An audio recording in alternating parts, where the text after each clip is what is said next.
Bismillahirrahmanirrahim. Iradatu kata jelida ma'iqamatillahi iyyaka fil asbabi minasyawatil khafiyah. Artinya berkehendak engkau akan tajrid. Nah, jadi tajrid itu di sini jadi maf'ul bih dia. Keinginanmu untuk tajrid sementara Allah masih mendirikan membuatmu pada melakukan sebab usaha, bekerja keras, belajar.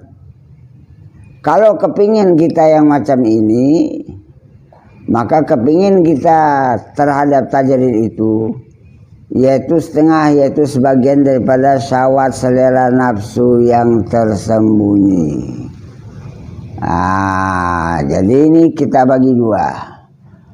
Tajrid terhadap dunia itu harus bekerja keras, berusaha macam mana hidup kita di dunia ini ada modal makan, ada modal untuk kehidupan harian, ada modal untuk menutupi hal-hal yang bertalian dengan ilmu pengetahuan. Itu dunia. Ini sebab yang harus dilakukan. Sementara kita kepingin ibadat terus, sehingga dunia kita abaikan, kewajiban kita abaikan, makan minum kepentingan yang bertalian dengan kehidupan pendidikan kita abaikan. Itu tajridnya salah. Sebab Allah masih membuat kita itu berusaha keras. Itu zahir. Kalau batin, aku mau ibadat sajalah, siang malam aku ibadat. Sementara ilmunya belum sampai kepada tingkat ma'rifat. Mengenal Allah itu belum sampai. Memperbaiki hati supaya dia beradab pada Allah belum sampai. Terbuka hijab belum sampai. Kepingin ibadat melulu. Nah, inilah dikatakan tajridnya tajrid salah, meninggalkan asbab. Sementara Allah membuat kita harus melalui sebab-sebab untuk sampai kepada tajrid yang sesungguhnya. Artinya dunia itu sudah ada di tangan kita untuk makan, dan ilmu pengetahuan ma'rifat itu sudah terbawa, terpakai kemanapun kita pergi. Ini baru. Jadi jangan kita inginkan ke puncak atas, sementara kita masih dibuat oleh Allah berusaha keras untuk menempuh sana, kita tinggalkan. Jadi kalau kepingin macam ini, berarti kepingin kita itu didorong oleh nafsu, bukan dihantarkan oleh qudrat iradat Allah. Belum. Ini keterangannya ya. Artinya berkehendak engkau akan tajrid, udah paham arti tajrid, serta mendirikan oleh Allah Ta'ala akan dikau pada segala sebab. Kita masih melakukan sebab, yaitu setengah, yaitu sebagian daripada syahwat selera nafsu yang tersembunyi. Yakni barang siapa didirikan oleh Allah Ta'ala di dalam asbab, dia harus wajib menempuh asbab dulu, sebab-sebab dulu, dan berkehendak dia keluar daripada asbab. Aku enggak lagi lah kerja, aku enggak lagi lah belajar, aku mau semata-mata ibadat aja. Ini menuju kepada tajrid, meninggalkan asbab menuju kepada tajrid. Maka ini bikin itu adalah setengah, maka bikin itu sebagian daripada syahwat yang tersembunyi. Berarti keinginanmu itu bukan dari keinginan iradat Allah, tapi keinginanmu itu adalah dari nafsu yang tersembunyi. Walaupun pada zahirnya kau bagus, tapi yang mendorong untuk kau mendapatkan semata-mata tajrid itu adalah nafsumu. Hanya saja adalah dia dikatakan syahwat nafsu tersembunyi. Kenapa? Karena tidak berdiri kepada yang dikehendaki oleh Allah Ta'ala padanya. Kalau dia mengikuti kehendak Allah itu bukan nafsu, bukan syahwat. Dia mengikuti jalur terlaksananya yang diatur oleh ibadat itu oleh Allah. Sementara dia kehendaknya, keinginannya untuk sajid tadi itu menyalahi demikian kehendak Allah itu, maka dikatakanlah istilahnya dia itu mengikuti syahwat nafsu yang tersembunyi. Kemudian dan hanyasanya adalah yang dikatakan istilah tersembunyi. Bagaimana? Karena bahwasanya secara zahir menghendaki keluar pada nafsu, dan hal demikian itu adalah yang dikehendaki oleh Allah Ta'ala. Tetapi dengan sekira-kira keluar kita meninggalkan nafsu itu yang diridai, itu yang disesuai, itu yang dikehendaki oleh kehendak Allah Ta'ala. Tiada bukan daripada sekira-kira yang diridai oleh nafsu kita. Dan yang diridai oleh Allah akan dia bagimu itu, yaitu berdirimu pada yang telah mendirikan, yang telah membuat oleh Allah Ta'ala akan dikau daripadanya. Ini baru dikatakan mengikuti kehendak Allah, bukan kehendak nafsumu. Walaupun itu nampaknya zahir bagus, tapi tetap dikatakan kau masih mengikuti nafsumu yang tersembunyi. Jadi begitu juga kita lihat kebanyakan orang yang gak mengerti. Kemana kamu pergi? Aku ini 40 hari keluar. Ngapain? Berzikir, berpindah-pindah dari masjid ke masjid. Wah, nampaknya makanya bagus. Kenapa? Tajrid, semata-mata berzikir aja. Tapi Allah masih menempatkan kita harus berusaha bekerja, mencari nafkah untuk anak istri di rumah. Kita abaikan, berarti kepergian kita itu termasuk di dalam mengikuti selera nafsu, bukan mengikuti kehendak Allah Ta'ala. Kan salah juga jadinya.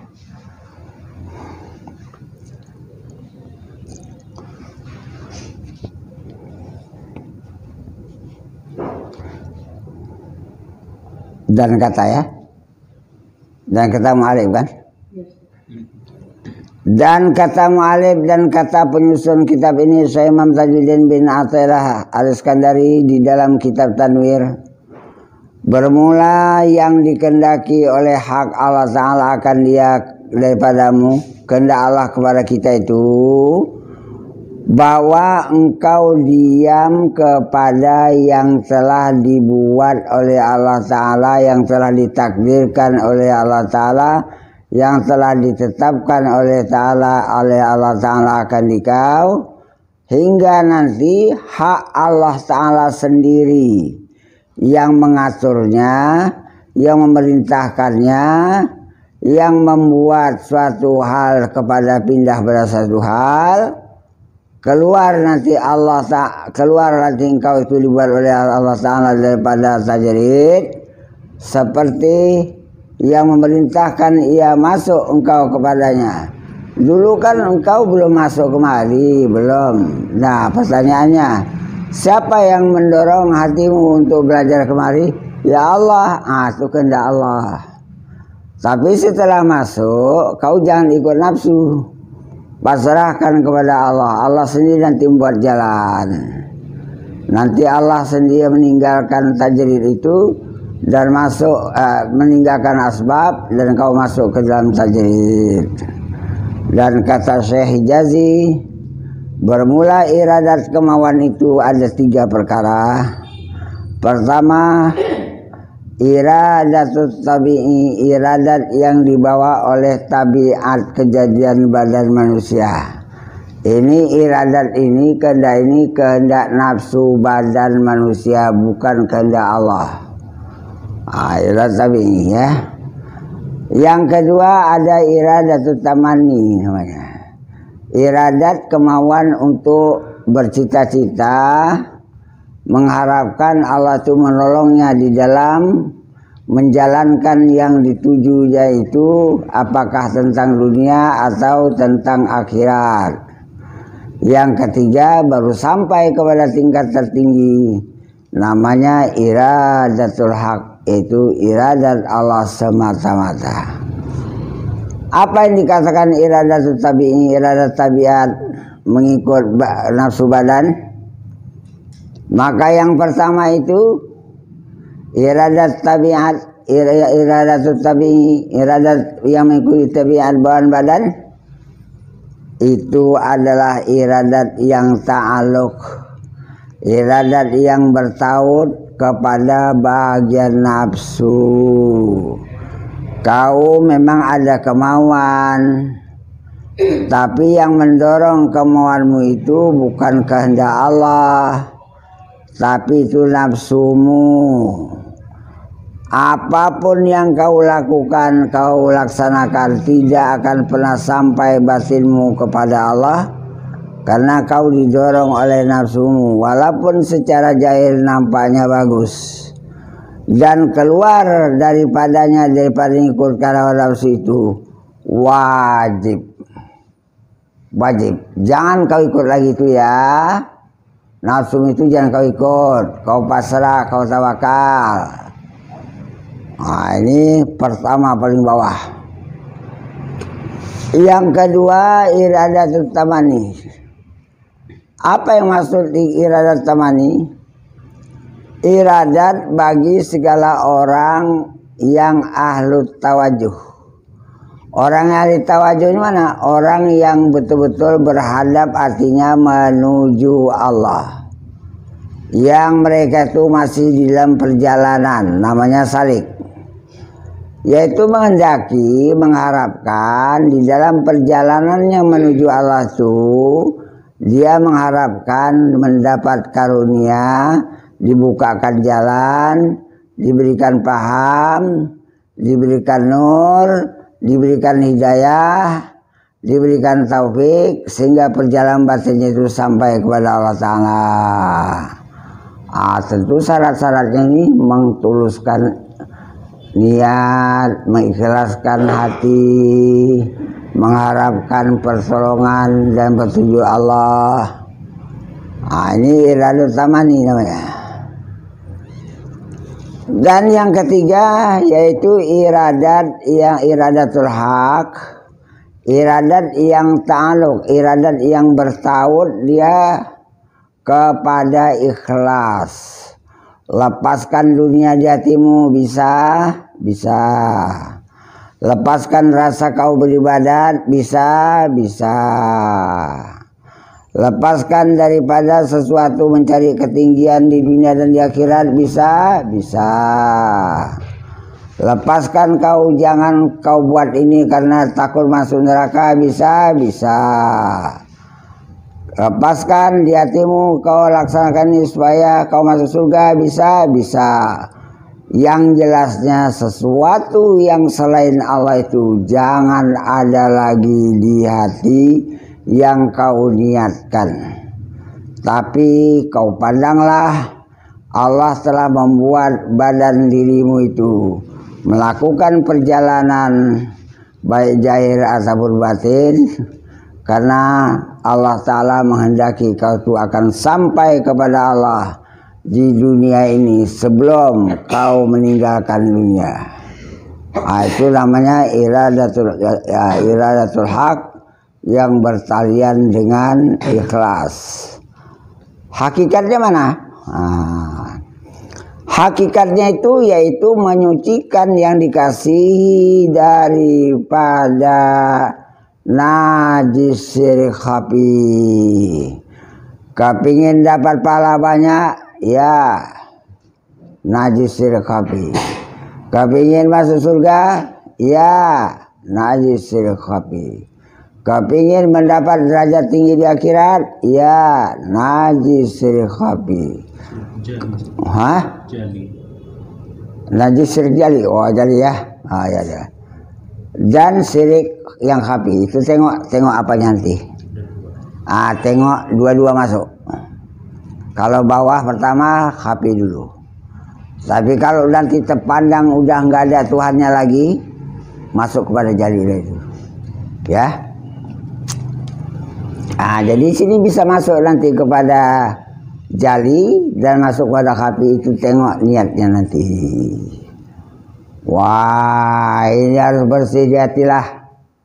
Kita memandang perjalanan kita itu datangnya dari Allah, terlaksana dengan pertolongan Allah, dan badanku dan amalku dan perjalanan batinku ini adalah Allah sendiri yang membuat batinku berjalan menuju kepada Allah semata-mata yang dikehendaki Allah. Karena Allah menganugerahkan jalan ini kepadaku, maka aku menerima karunia fadalnya. Jadi selain pada itu bisa nanti khafi, bisa nanti jali. Itu tengok kesalahan ya. Maka syirik yang khafi itu seperti bahwa kau jadikan iradat bagimu itu ada serta Allah. Kau ngapain nih? Belajar. Untuk apa?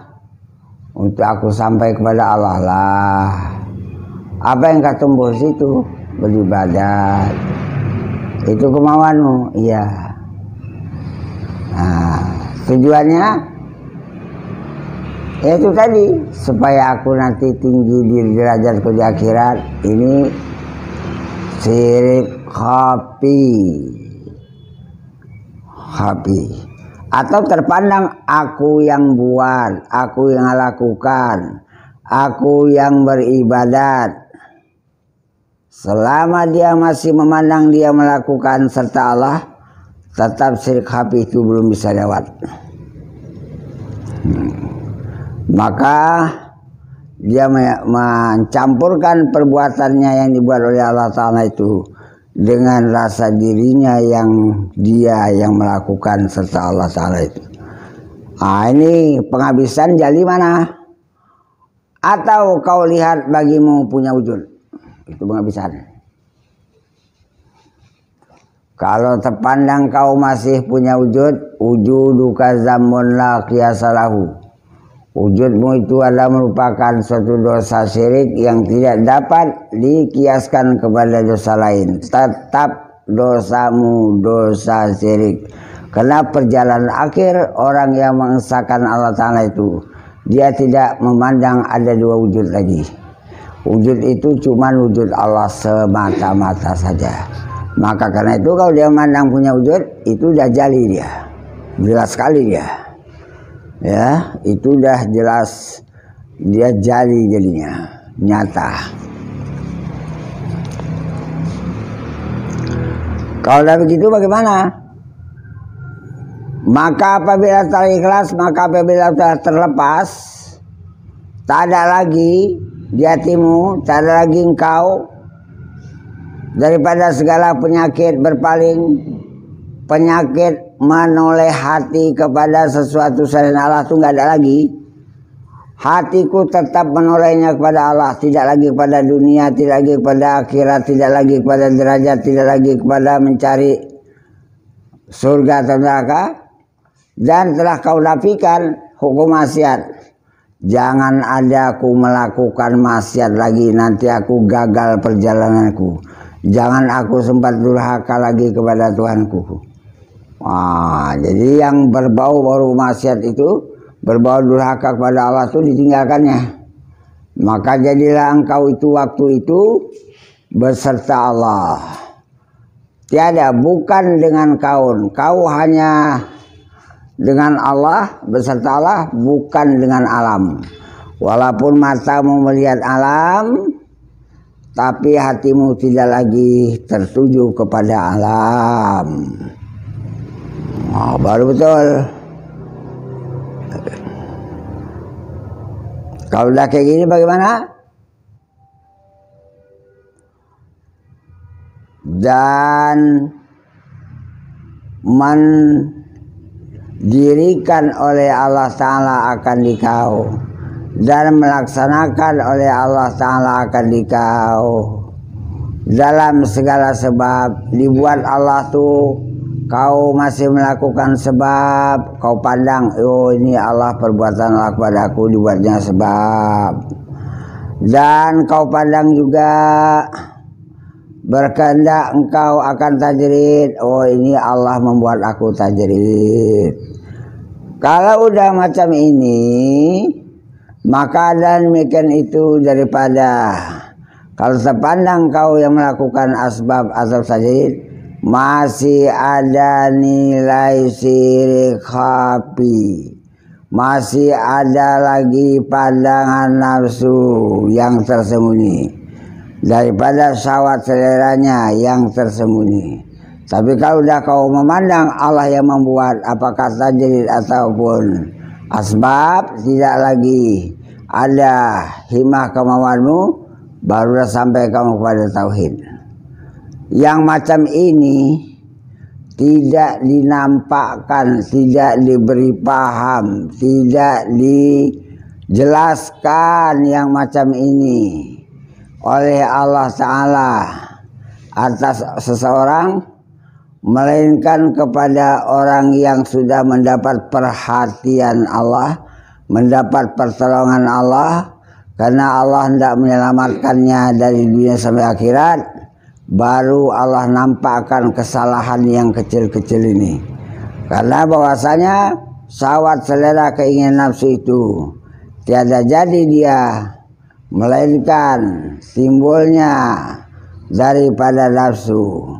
Sama ada nafsu yang bangsa dunia atau nafsu yang bangsa akhirat. Berarti kau masih terpandang alam. Dunia alam, akhirat alam, derajat dunia alam, derajat akhirat alam. Selama hatimu masih memandang kepada alamnya, apakah bendanya, apakah kualitas derajatnya, selama itu kau masih dikatakan berada di dalam syirik khafi yang mengikutkan nafsumu.